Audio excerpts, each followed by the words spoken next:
وہ سکھوں کے ہتیشی ہے تو ایک بات کا جواب دے دیں کہ جب پارٹیشن ہوا تھا 20 لاکھ سکھ تھا وہاں پر،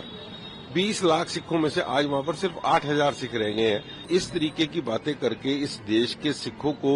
دیش پرستی سے نہیں ہٹا سکتے، لوگوں کو دیش کے خلاف نہیں کر سکتے، کیونکہ جو سکھ قوم ہے وہ اس دیش کی سب سے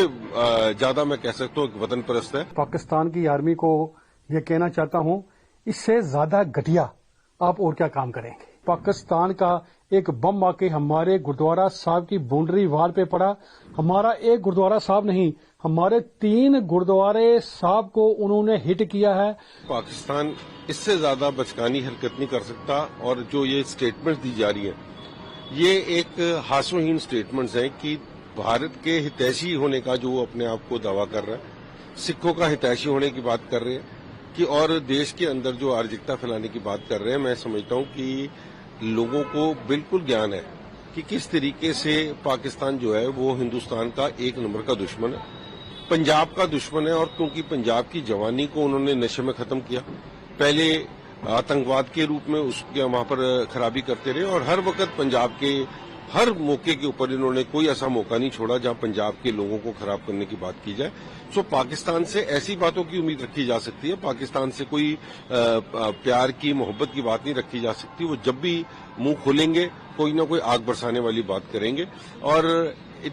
اگر وہ سکھوں کے ہتیشی ہے تو ایک بات کا جواب دے دیں کہ جب پارٹیشن ہوا تھا 20 لاکھ سکھ تھا وہاں پر،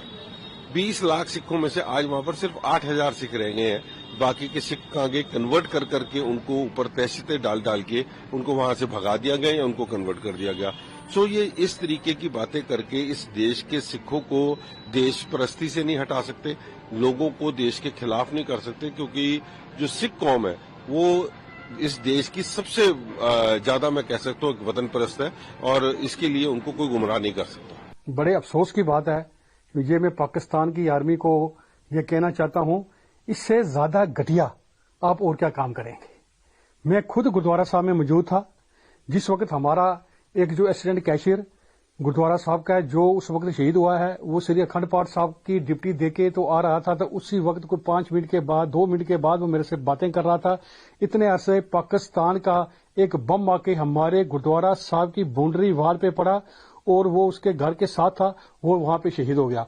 اور میں یہ کہوں گا یہ بڑے دکھ کی بات ہے کہ یہ اتنا بڑا پراپوگنڈا کر کے پوری دنیا کو یہ دکھا رہا ہے۔ ہمارا ایک گردوارا صاحب نہیں، ہمارے 3 گردوارے صاحب کو انہوں نے ہٹ کیا ہے۔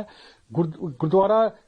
سری گرو سنگھ سبھا پونچھ، جو پونچھ کے اندر بہت بڑا گردوارا ہے، اس کے ساتھ ساتھ ہمارے گاؤں میں گردوارا کرشنا گھاٹی پونچھ، وہ گردوارا صاحب، اس کے ساتھ ساتھ ہمارا جموں کشمیر کے اندر سکھی کا ایک بہت بڑا گھر جو کہ سری گرو گوبند سنگھ جی مہاراج کا تھاپے ہوئے استان شریمد ڈیرا ننگالی صاحب پونچھ، جو کہ پونچھ کے اندر نہیں ہندوستان کے اندر بہت بڑے شردالو جو پوری دنیا سے وہاں آتے ہیں، اس کے ساتھ ہی باؤنڈری وال کے ساتھ ہی وہاں پہ جو ہے کہ ایک بم آ کے گرا ہے۔ مگر بڑے بڑے افسوس کی بات ہے کہ پاکستان کی جو آرمی ہے وہ پوری دنیا کے اندر ایک بدنام جو آرمی ہے، اس نے جھوٹا پراپوگنڈا کر کے یہ کہہ رہا ہے کہ انڈین آرمی کر رہی ہے۔ بڑے افسوس کی بات ہے اس وقت پوری دنیا کے اندر دنیا نے دیکھا کہ Indian army, Indian air force, Indian navy نے پاکستان کا تہس نہس کر دیا ہے۔ ان کے یہاں پہ تو مندروں پہ اور مسجد پہ بھی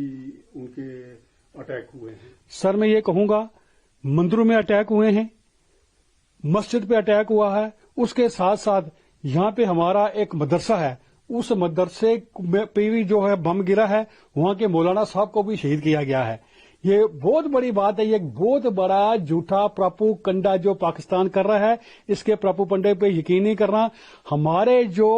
سکھ فوجی ہیں جو بارڈر پہ لڑ رہے ہیں وہ ایک ہی